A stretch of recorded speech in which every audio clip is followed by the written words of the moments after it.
And welcome back. Here we are, Cinema 1, with another great session coming up. So let me remind you again about the app. It's the way for you to ask your questions and leave feedback for the speaker. That is appreciated. So our next session also has a very interesting topic. We'll have a session about how to manage multiple brands with all the complexities that come with that. I think we can all relate to that in some way. We have many different products, or we also have many different brands or many different regions. So help me welcoming on stage Eylard Wurpel, the Chief Marketing Officer for Belvilla.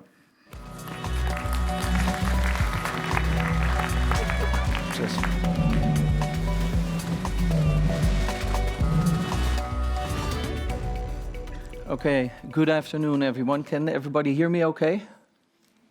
Cool. Is everybody still awake? It's the end of the day? Yeah.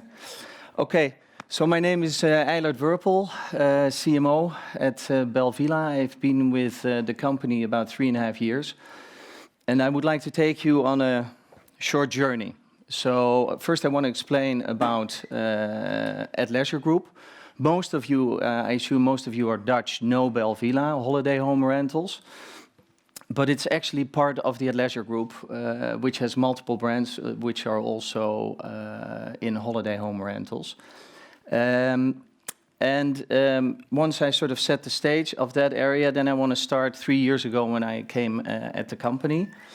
And what happened over those last few years, then I sort of want to focus on a few areas that we see challenges in view of complexity, having multiple brands, and then some key learnings. So if we look at leisure, there are primarily 3 business models. So on the left-hand side, we have the self-service model, which is homeowner direct, peer-to-peer, which is a brand called Traum, which is based in Bremen in Germany. Then at the bottom, we have the aggregator. And an aggregator is like an affiliate platform, like Booking.com, where you have, on Casamundo, you have the Belvilla product, but also for our competitors, Novasol, Interhome, etc. So that is clearly a different model. Then on the right-hand side is where we have the fun area, which is the full service.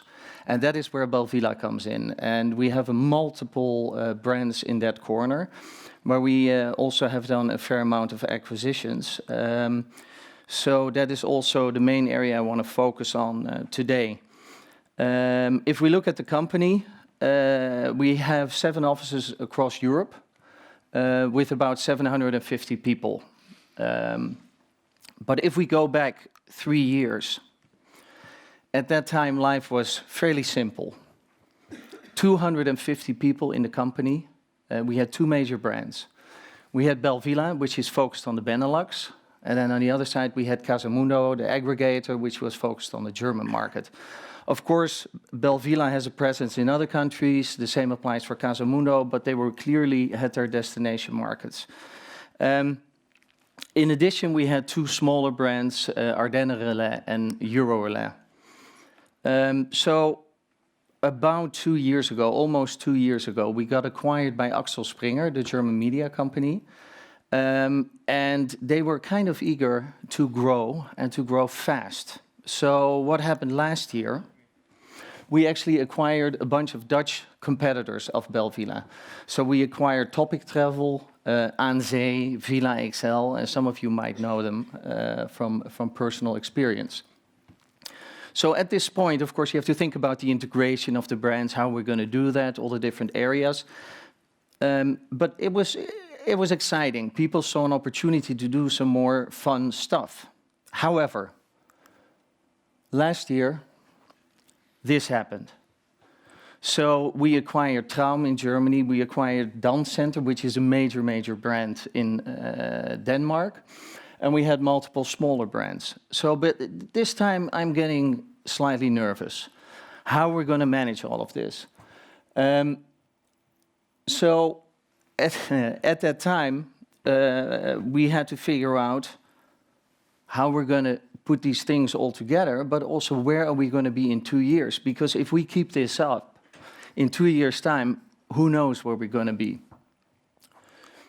So to give you a feeling about the types of acquisitions that we have, I think it's very important to know that there are, in my view, three types of acquisitions. We have a product acquisition. So, for example, we have an agent in Italy with 100 houses, and that is a fairly simple acquisition. You know, they have maybe 1 or 2 or 3 employees, so it's going to be very simple to integrate that to get the product with our other brands. But then the complexity increases. So then you have a customer acquisition. So customer acquisition for me is like a topic travel. It's not a market leader in the Netherlands. That's Belvilla in the classical terms. So you have substantially more employees. So you have 3 stakeholders. You have the employees, you have the guests, the existing customers, and you have the homeowners. So what we have to do is to sort of try and integrate that. But it is a process of about, I would say, 1 to 2.5 years to get it fully integrated properly. And a product acquisition is within 6 months. So that's simple. But then we get to a brand acquisition, and that's where it gets interesting. Because that is, for example, a market leader in the Italian market. So we see a VRMC that is market leader, and then we have to think, in view of the communication, of the brand strategy, that is going to be a process of 3 years plus. So taking all these stakeholders into consideration, we have to manage that all. Now, in my view, if you look at the complexity, there are 4 key areas. It's the data, it's the product, it's the customer, and it's marketing. So we have to figure out how we're going to manage all those key areas.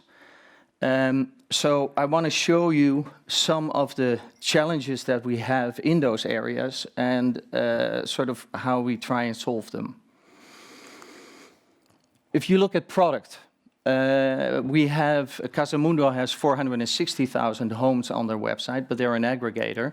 But if you look at our own brands like Belvilla, where we have a direct relationship with the homeowner, we have more than 30,000 holiday homes in 24 countries. So you have to think about that. When we do these acquisitions, we get a huge footprint of unique homes. They're all unique, remember that? You know, some have one owner, or, you know, an owner has 1 home, or an owner has 10 homes, it depends. But they're all unique. And we have to focus on the homeowner journey. How are we going to get these homeowners in? How are we going to manage them properly, that they're happy with becoming part of the Belvilla company?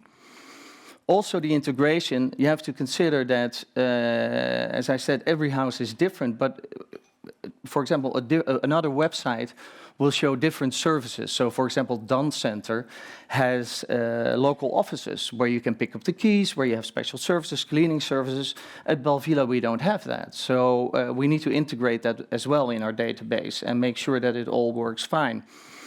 Then the other side is the distribution. Which houses are we going to distribute on which brand? To give you some examples, like the complexity, if you look at communication, obviously the communication with a homeowner in Italy will be totally different than a homeowner in the Netherlands.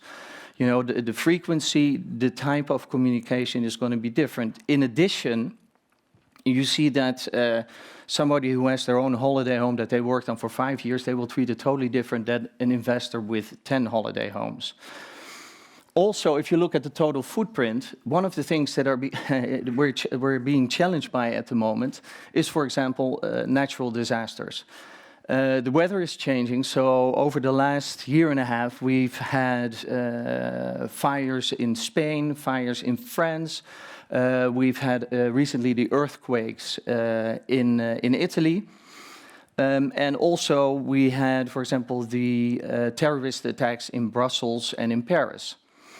So the moment those things happen, we have to think about the stakeholders. Which guests are currently there? Which guests are going to arrive there next week or the week after? Is there damage to the home? Do we need to replace them? Which agents are there? Which homeowners are there? So we have to work on that continuously all the time. The bigger the footprint, the bigger the problems. So these are the type of things that we then have to work with. If we look at the data, and this is for one brand, I always explain it's like a marketplace, right? We have, on the one side, we have the guests. On the other side, we have the homeowners, the homes, and we bring them together. That's all we do. However, we have an acquisition and a retention on the guest side, and the same applies for the homeowner side. But we also have to think about all the different channels that we have. You probably know them all well. We have the different target audiences, and again, that same applies for the homeowners. And at the bottom, we have to think about all our data, you know, the reporting, the tooling, everything. Now, to bring this all together, because it's a very fragmented product that we have, it brings challenges in view of data, because we have to pull it all together. If you think about, I don't know if many people have rented a holiday home, but you know, some people want to have a jacuzzi, other people want to have a pool, you want to have airco. So you have so many variables that you have to take into consideration, and you have to ensure that you know, that all data are stored correctly. Then the second part is our sites, is our distribution. So, of course, Belvilla, Topic Travel, all the brands have their own sites in different languages.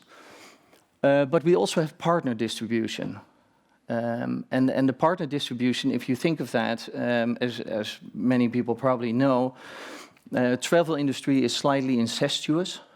So they, you know, you're competitors, but at the same time you work together. So what happens is that our product is also on a booking.com or on a TUI or on a HomeAway.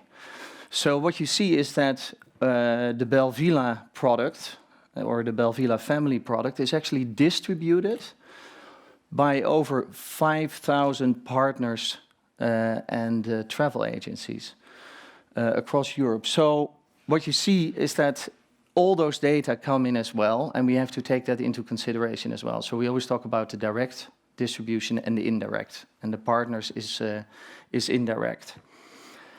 Now, if you hear this, you say, okay, well, we have all the channels, and we have the segments, and we have the two different target audiences, and we have the sites, and we have the distribution. But then in addition,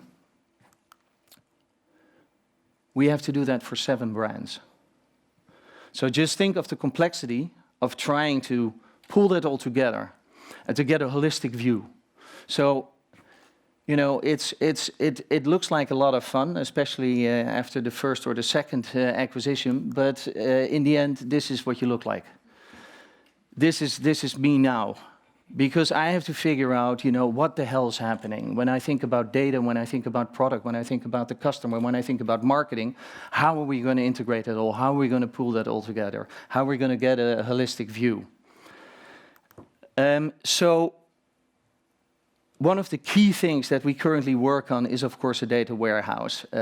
We started that a long time ago, but with every acquisition, we have to work on it again, and we have to get all the information in the data warehouse. The availability, if you acquire a new company, you'll actually see that they have a different way of reporting. They have a different way of allocating revenues. So what you see is that to actually get a sort of a standard view, an understandable view of the old situation of the company with the new situation, we need to figure that out. And I can guarantee you that based on the last 2 years, it has been a challenge, because you see that despite being in the same business, things are totally different. Tooling is totally different. The way channels are managed is totally different. So for that, you know, the availability of the data to get that base ready and to get the consistency is key. And we've got actually a fairly large analyst team working on that right now. In addition, reporting is always a lot of fun. because, you know, you get into this situation, what am I looking at? You know, what data am I looking at? And that is something that we've been working on as well. Tooling, there are some colleagues of mine are here.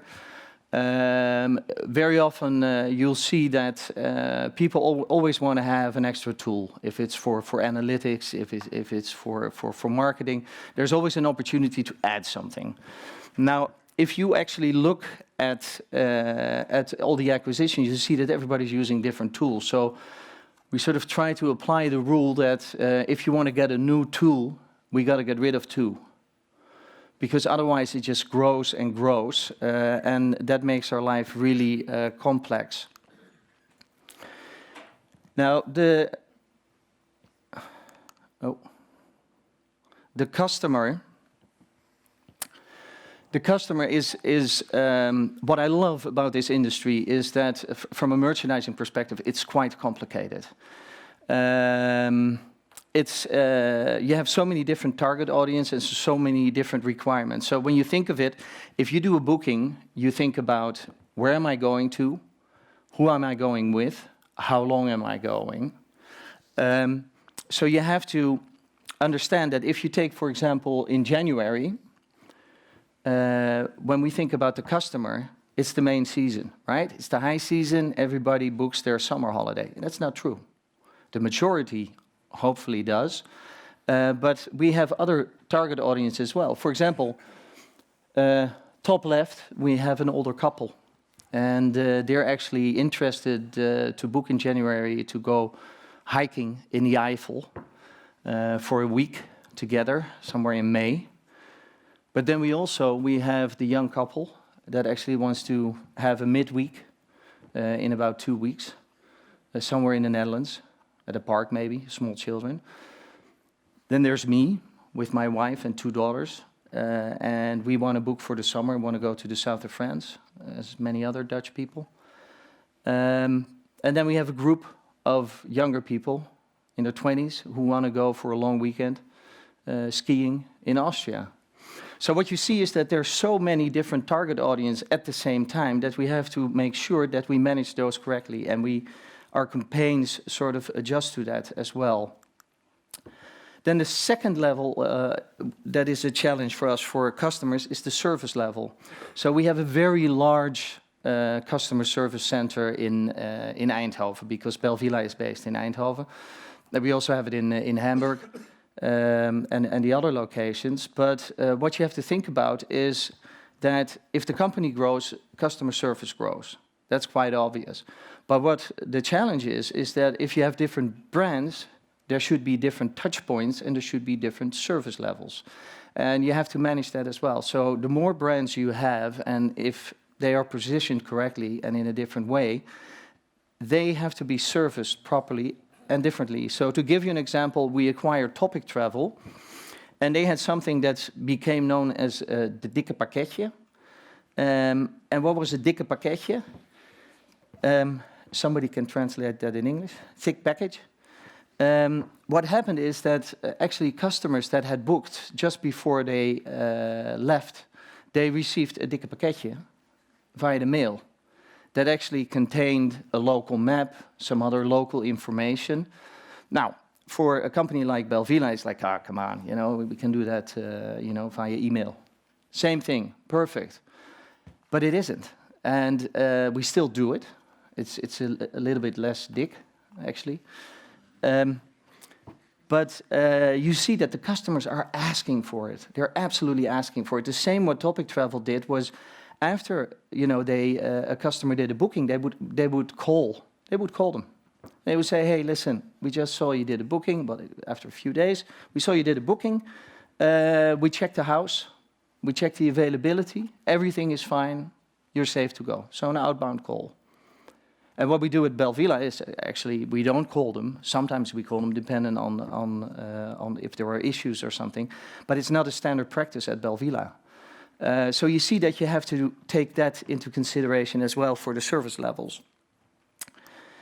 Then finally, I don't know if there are a lot of techies in the room, but of course, standardization is key. I think that if you look at different brands, people like to standardize. It makes life easy. And I think you do have to standardize, but you have to standardize the back end. So everything in view of tooling, in view of data, all that kind of stuff, financial, technical, that should all be standardized. Of course, that would be great. However, front end, customer facing, it has to be localized. It has to be. Because if you look at our customers in Germany, their demands are substantially different from the Netherlands. You know, Germans, if you don't have a lot of information on the page, they think they're being screwed. You know, they think that there's something wrong. They want to have long pages with a lot of text, so they can check everything before they go. So these are things that you have to do. If you care about your customer, that is what you have to do. So briefly, marketing. I think the majority of the challenges I've already covered through the other areas. But as I said, if you look at the campaigns, so this is a campaign calendar where we can see during the time of year, so that's around where you see the red dotted line on the right, that's the 1st of November. You can exactly see, should we start focusing on our spring campaigns? Yes, we have to do winter sport as well. So you can actually see exactly what you need to do. But the scary thing is that if you see this per brand with different product, per country, it's totally different. So the big challenge for the guys that are also sitting here is how do we match that all? And they do a fantastic job because we have to send out our mails with the right content at the right moment for the right brand. And that takes a lot of time and effort. Also, as I mentioned, the touch points are different. And for me, the challenge is our media efficiency. How are we going to manage that?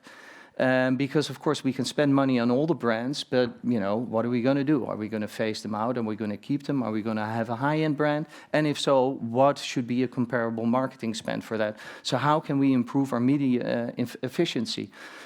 Because in the end, it's all about synergy. How can we maximize the acquisition? And then the attribution and cross-brand, that is, of course, an area that we're working on, let's put it that way. What I would like to see, and we can have discussions about that afterwards, what I would like to see is that if somebody looks for a home on Casamundo, of course they have a lot of product, which is fantastic. They can probably find what they're looking for. But if their profile matches better with topic travel and its corresponding service levels, I think we should be able to try and retarget them to get them to the right brand. We're not there yet, trust me on that one. But that is something that I want to do and I think we need to do. So these were sort of the 4 areas that I sort of saw challenges and in view of the acquisitions we've done. So based on the fact that we've been doing it for the last year and a half, I sort of want to focus on some key learnings. Now, I think for some of you, this is recognizable. If it has to do with, multiple brands or if it has to do with availability of data. So the good news is, as you can see, you're not alone. If we look back, I think one of the key learnings for me is if it has to do with a brand acquisition or if it has to do with a repositioning of a brand or creating a new brand, do your homework. Really, really do your homework. It's better to, take your time and to figure it out because it's easier to make it fall apart than to keep it together. So that is something that I find very important. Second point is baby steps. I know that's a very popular one in many ways, but you see that it takes time. So once you acquire it, that's where point 3 comes in view, which is leave and learn. And what I mean is leave it alone and learn. Learn how they do things. Because it's a unique company that has unique customers. So learn and take your time. And once you learn, you take baby steps. Of course, in the back end, you can sort of try and centralize stuff when it comes to the fun stuff like the finance department. But when it comes to the customer, take your time. The most important thing I would like to say is when it comes to multiple brands or it comes to brand acquisitions, I want you to remember that it is not about you. It's not about you. All the work, all the effort is not about you. Thank you.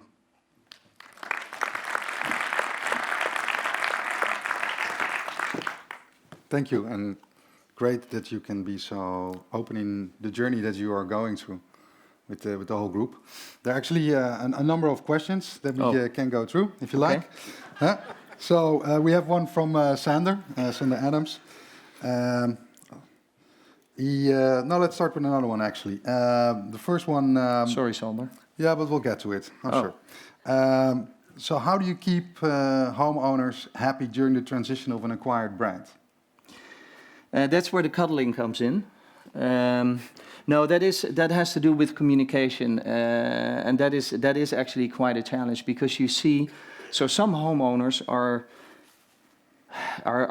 just putting their homes on different brands, and they see if their house gets filled, and they're fine with that. However, there are some homeowners that are really connected to the brand. You see that, for example, with ANZ. ANZ has a very special proposition, obviously ANZ. But they have it's a well-known brand across the Dutch coast. So we really have to manage that and have a communication plan. All right, okay. Next question. We actually have a few of them, so stay here, please. The next question is about, from Renan, how to apply data integration after an acquisition, and when the employees from the acquired company are very resistant, maybe, to the culture of the other company. I don't know if that's the situation, of course. Of course not. Of course not. You see? So that's easy. No, again, it's what I said earlier. There are three stakeholders. The guests, the homeowners, and the employees. And I think everybody knows that if you have a merger or if there's an acquisition, you always have the culture clashes. So what we try to do is take them on a journey, help them to become part of the Belvilla family. And also, again, it's a communication thing, but you do see resistance, absolutely. And I think the first acquisition, and then I look at the product acquisitions, not the small, the customer acquisitions, not the smaller brand acquisitions, you see that was an issue. We really had to learn that, and mistakes have been made, as far as I can say. So to continue on the element of data and defining segments, there's a couple of questions on that. How do you do that, and do you do that for all the brands together?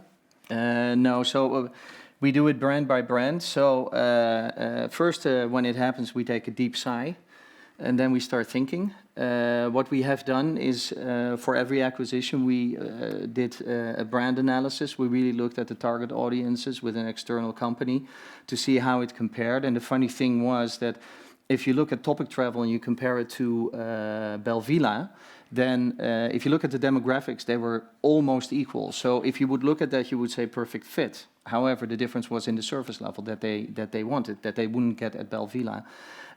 So it's a long process, and we have different areas that we cover at the same time. We have the database where we have all the houses that is integrated, and all the data are loaded into. And then on the other side, we have the marketing departments, the customer service department that work on that. But it's really a roadmap that we try and keep and manage. All right. Let me continue on the element of service and also tooling. You mentioned when you want to get a new tool in. Two out, yeah. So in terms of customer service tools, how do you deal with the different tools? And also, what are the service hours of the customer service? That's an additional question. 24/7. So we have a central tool. So if you look at how it grew historically, actually Belvilla is leading with a customer. So we have partially a self-made tool. Which is called the toolbox. And actually all the other brands are added on top of that. So usually how it happens, the way it's built, it's very easy to have the existing customer service department, which is based in The Hague or in Bergen, to actually get them on the platform. And usually that can be done within a week. However, the way it's managed, you know, picking up the phone, maybe actually doing multiple brands, that's where the challenge is. So the people have to learn how to do that properly.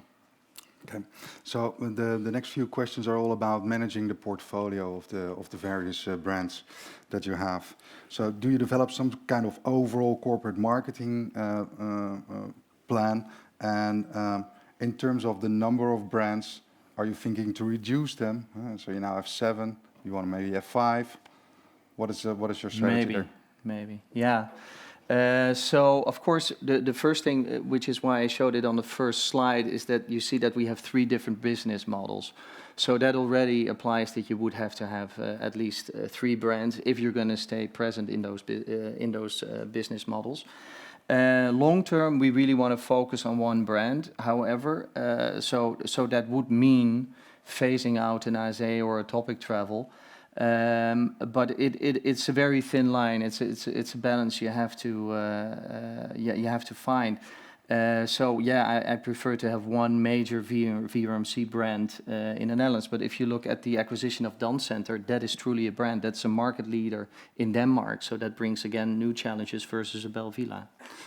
Does it also help you to be better positioned at the other big players in the market, like Airbnb and the bookings? Do you want to have some sort of a position there? We don't focus on our competitors. We focus on our customers. Well, that's a great one to end with. Yeah, okay. No, so of course we have the Airbnbs and we have the bookings, and as I said, it's a very incestuous business. So Booking has our houses on there as well, and we, you know, in some cases they're leading in view of user experience, etc. So we have to take them into consideration. Okay, great.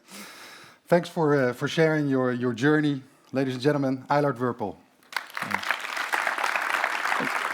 Thank you.